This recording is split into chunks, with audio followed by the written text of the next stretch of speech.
Kabid Humas Polda Sumsel Kombes Supriyadi menerangkan, penyidik Polda Sumsel masih menunggu hasil pemeriksaan kejiwaan Herianti anak Akiditio dari dokter Polda Sumsel dan tim psikolog pemerintah daerah.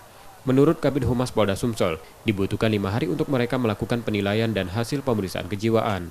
Kombes Supriyadi juga menerangkan jika Herianti sudah dinyatakan sehat, setelah sebelumnya sempat sakit dan dilakukan tes PCR dengan hasil negatif COVID-19.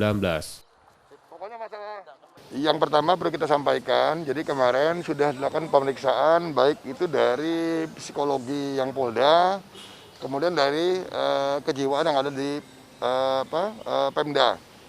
Mereka minta waktu kurang lebih 5 hari. Jadi hasilnya sampai dengan saat ini masih dalam proses penilaian mereka.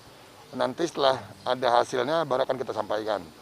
Kemudian yang kedua, kemarin sudah saya sampaikan bahwa tim ada yang berangkat ke Jakarta untuk melakukan pemeriksaan terhadap keluarga dari Herianti, karena yang bersangkutan kan di sini hanya sendiri, yang lain ada di Jakarta, dan tim saat ini masih berada di Jakarta, belum selesai melakukan pemeriksaan.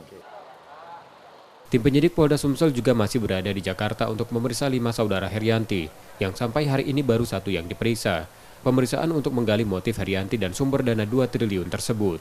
Rizky Oktora, Muklas Diferensial, Kompas TV, Palembang, Sumatera Selatan.